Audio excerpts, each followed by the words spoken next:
Hi there, it's Jeanette. Thank you so much for joining me. Today's video features a stamp set from My Favorite Things called Rain or Shine, and it features two main character images and then a bunch of accessory stamps. There is another set, which is a smaller set, which is called Puddle Jumper, and I used that for the sentiment.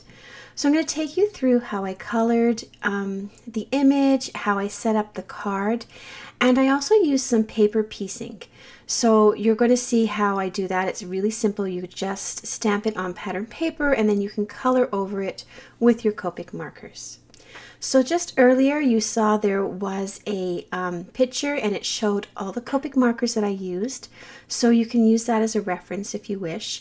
And I am putting the marker combos as I'm using them on the screen as I'm coloring. So I'll put on some music. You can listen to that while I'm coloring. And then at the end of the coloration, I'll come back and take you through how I created the rest of the card.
Okay, so once everything was colored, I roughly cut around each of the images.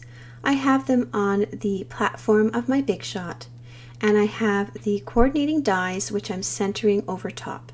Once I have the die exactly where it needs to go, I'm taking a piece of Post-it tape to secure the die to the image. That way when I run it through the Big Shot, I don't have the risk of the die moving. I'm also cutting out the images using some plain black cardstock. So I'm going to cut the cardstock out 2 times, and then I will glue these layers together so that I can glue the image over top, and this gives the images some dimension, makes them a little bit more sturdy, and it really looks nice on the card. You'll see when the card is finished, you'll see how nice it all looks. I'm using my Nuvo glue. I'm just simply dotting all around the image. I'm laying it one on top of the other, and then I'm just sort of pushing them and shifting them slightly so that they're perfectly aligned. This glue does dry quickly, but you do have a little leeway, so you have a little time to sort of move the paper or the cardstock around a little bit. Now I'm putting the colored image over top of that, and I'll do that for the little chicks as well. Just making sure that I'm gluing the right chick to the right background. The images are so similar. Now I'm putting the pattern paper over top so you can see how nice that looks. I think using paper piecing lends such a nice look to your project. You can still see the pattern of the paper through the Copic marker coloring. I'm using the tip here of these tweezers just to push everything so that it's perfectly aligned. And for the umbrella, I decided that I wasn't going to paper piece the handle. It was so tiny, so it was just easier to use a couple of Copic marker colors and just color it in. I went ahead and darkened up the eyes of the images using a black Copic marker multiliner. This is 0.03. Then I have a piece of Neenah cardstock, and I'm using the My Favorite Things cloud stencil to create some fluffy clouds. I'm using Shaded Lilac and Tumbled Glass Distress inks. What's nice about this stencil is that each of the 4 sides has a slightly different cloud configuration, so it really makes it easy to create something that doesn't look sort of fake. You know what I mean? Like you can change it around and it looks more natural if not everything is exactly the same row upon row. So I just did a few layers of that. I did go ahead and soften everything up, just running that sponge blender over top everything, and then there was sort of an empty space, so I added a few more clouds there. I created the grass hill as well as the pavement using some green and matte silver cardstock. I cut them out using the Mama Elephant Landscape Trio dies. And now I'm just deciding how wide I want everything to be. And I'll just cut out the excess so that it sort of fits the standard card configuration. I'll do the same thing with the silver paper. I just mark it and then I just cut it or trim it down with my trimmer. Then I'll just put all the components together to get a good look of how it's going to look at the end. For the puddle, I did cut that out of some metallic silver paper, and I wanted to make it look more like a puddle, so I tried using some Copic markers, but they didn't really make it blue. They just sort of made it look wet. So then I decided to use some shimmers. So I painted the shimmers over top, and I'm going to set that aside to dry. I created this frame using the Whimsy Stamps Shaker Maker die set. So I just cut that out of some Neenah cardstock. I'm going to adhere down these 2 layers. so that I can set that frame over top and decide where I want to trim it down. So I thought it looked nice that way, so I just marked with a pencil where I needed to trim, and I just trimmed those two edges off. To add dimension to that frame so it's not sitting flush right on top of the card, I'm going to use some foam adhesive tape, and this foam is the exact width of the actual frame, which is great. And I do add 2 layers.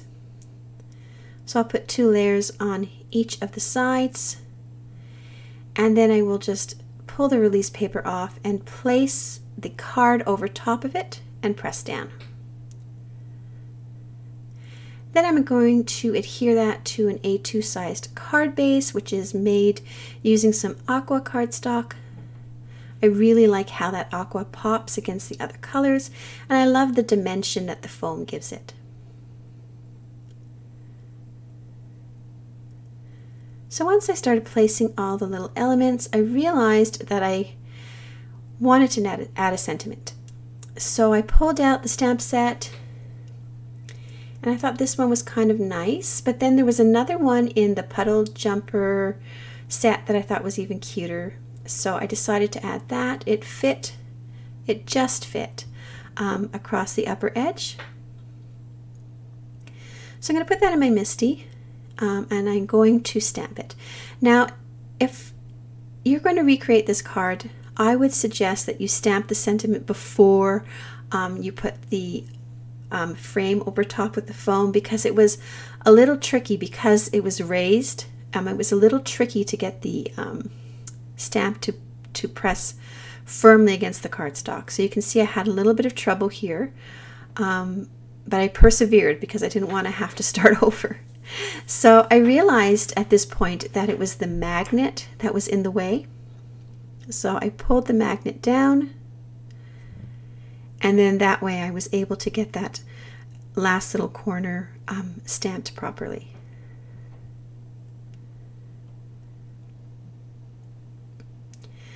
So now I can glue down my little figures. What I love about this card is that you have so many different layers or depths of layers. Even though there's not a big difference, there is a difference, and I think it really makes your card look nice. I'm gonna get my puddle sort of glued down.